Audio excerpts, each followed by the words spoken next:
going on, dudes and dudettes? So yes, a four-star Texas linebacker Riley Pettijohn finally set up an official visit to USC on June 7th. So one of those big weekends. So they're hoping to get this guy definitely, like I said, those big weekends in June.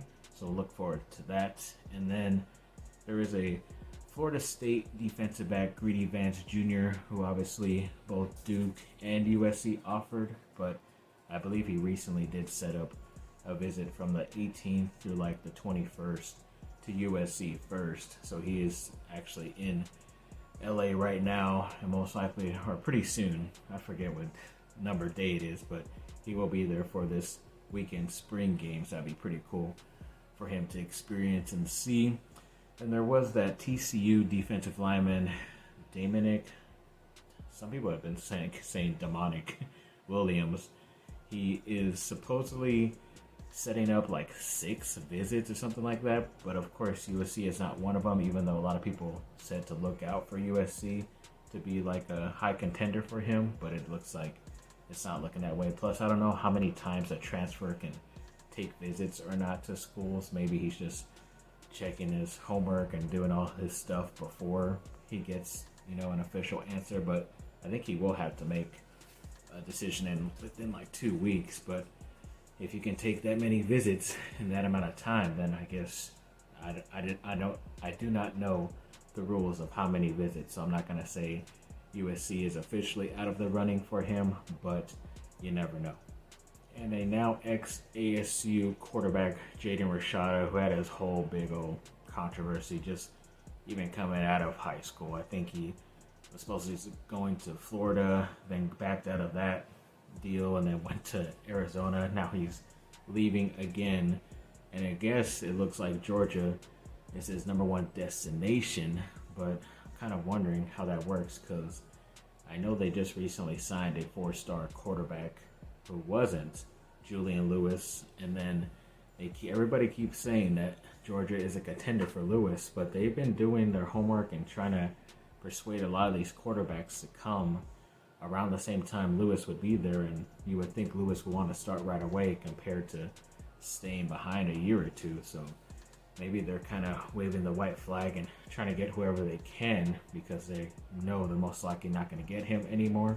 I'm pretty sure the media will not say that Lewis is official to USC yet, but it's kind of looking more and more like that is so every day now. So definitely very happy about that. And then the other Juju Watkins, the women's basketball player, did receive her Freshman of the Year award from the USA Women's Basketball Association, something like that.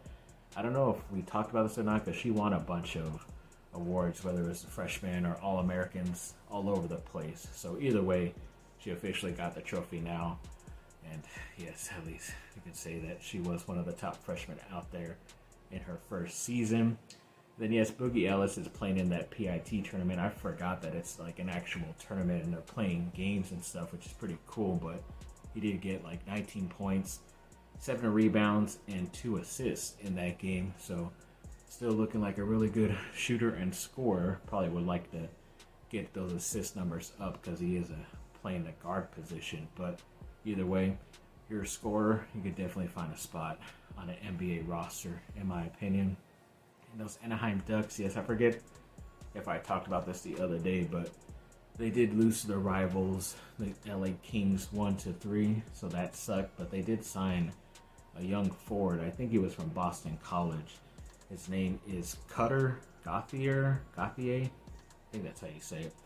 And they signed him to a 3-year entry-level contract. So I think I had learned what that was, and of course I forgot, because hockey season always just comes and goes. It's just there, and the Ducks suck, so you kind of just forget. But I'll try to read up again on what that exactly is, if it really is like a regular contract, because I don't know if this guy was drafted or not. I already forgot.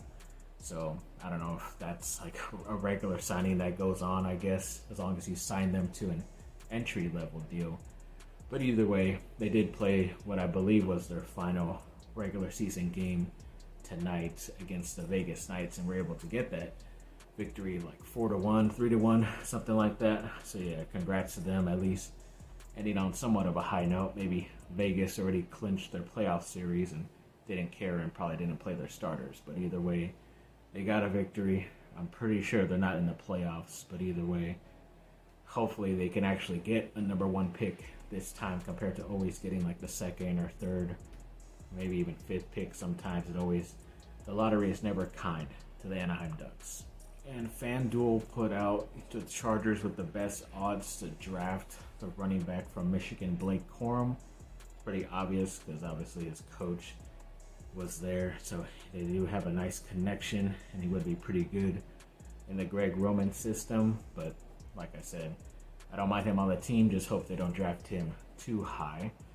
And then there was another running back from Memphis. His name was Blake Watson, and I believe he recently had a virtual visit with the Chargers, so it's obvious that they didn't think that highly of you to bring you in like a lot of those other top guys. But still a virtual visit, still something you're most likely considered to them as an undrafted free agent type of guy. But either way, at least they're looking at you. Looks like he was a pretty good player at Memphis, so we will see. And then yes, the spring game for USC is this weekend, as I mentioned earlier, Saturday. I believe it starts at 12 p.m.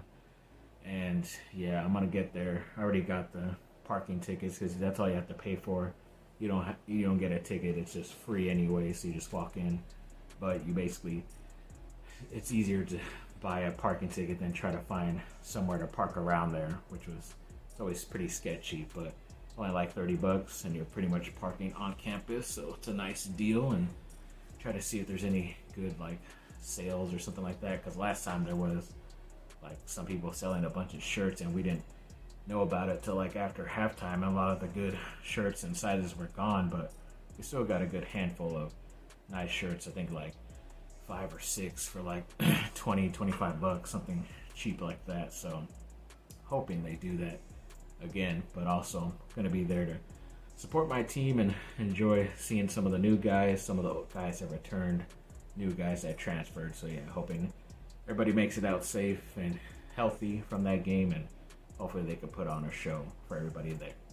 Thanks for watching, people. Like and subscribe. Comment down below. Let me know what y'all think. Have a great rest of your day. Bye. Bye on.